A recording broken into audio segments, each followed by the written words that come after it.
The way that God is described in most of the Bible is this God of justice, the God of din. We mean the God of judgment, right? And you have the God of mercy, the one who does chesed and gives kindness to the people. The way that we understand these two concepts, these two really important values within Jewish life, is that they are different attributes of God, right? Different emanations of God.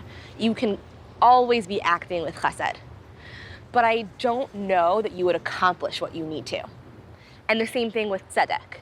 You want to always just find the justice and this is right and that's wrong. You'll get things done, but you're going to be kind of lacking the soul.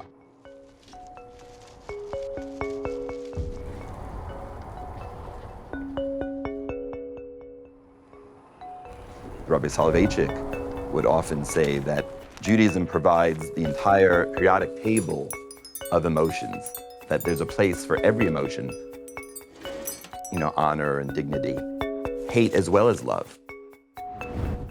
On the one hand, chesed, charity or loving kindness, and tzedek or din, boundedness or justice on the other hand. These values are very much in natural tension with one another. Much of Judaism is an attempt to coordinate these behaviors, emotions, values that are trying to arrive at some worldview and some system that can bring transformation.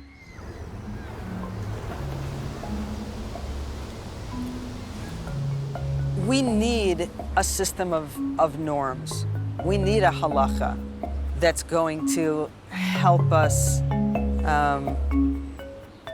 bring into our everyday lives, how should I behave, what should I do, when should I stop, how to walk through the world. I think that's an outgrowth of what our tradition is really about, which is to create a certain kind of human being who is deeply empathic, who can tolerate complexity, contradiction, paradox, uncertainty. That's who we're supposed to be. And that kind of human being will naturally create a different kind of world. Different contexts will make tzedek feel more like righteousness or more like charity, and we use it to describe basically any act of social justice. People will talk about serving soup at a soup kitchen. Those are the kinds of things that people can readily engage in that feel somewhat uncontroversial, because yeah, homeless people need to be fed, but I think the tzedek path is, yeah, but that's way downstream. Let's go upstream and look at the actual systemic issues that are contributing to people living on the street, and so tzedek can feel a little more risky and controversial even, because now you're challenging systems. There is an enormous chasm between, on the one hand, claiming that we believe that every human being is created in the image of God and is infinitely valuable, and on the other hand, at the very same time, making our way through a world in which human dignity is trodden and trampled upon in countless, often unfathomably horrific ways, right?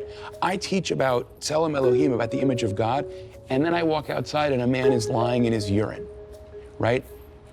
To take both Torah and the world seriously is to live inside that chasm and to have it make a claim on us.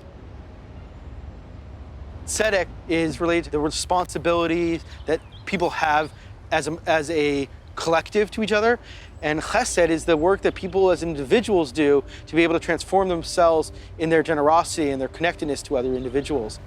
It's a disposition. I've had a lot of conversations with other educators, can you teach chesed? I think you can. I think you can teach a habit of mind.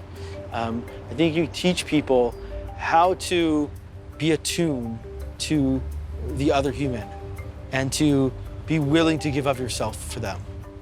Slightly or beyond comfort. I'm opening myself in a way that is not just easy for me to do or can be taken for granted. I am letting a part of me be yours. In my own life, without confessing too much, when you are loved uncritically, or loved without bounds, or the love that can do no wrong, I think you lose something. Maimonides, in his Moer Nevuchim, in his Guide to the Perplexed, says that Chesed's root is from a breaking, or a quality that can easily overflow, can easily be unbounded.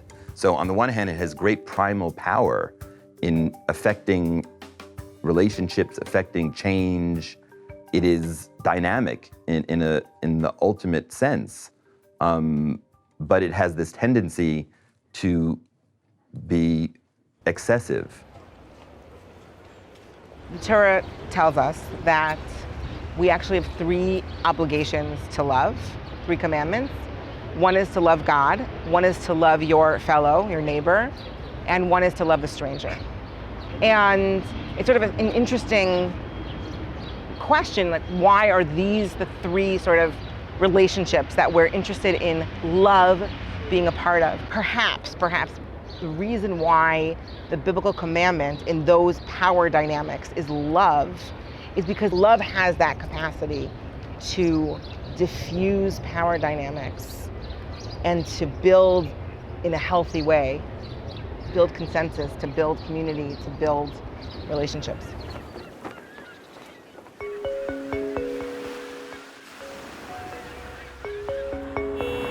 I think that life calls on us every day to change the world, big W, or to change the world, small w. You and me sitting at a table is changing the world because we are engaging in an act of community.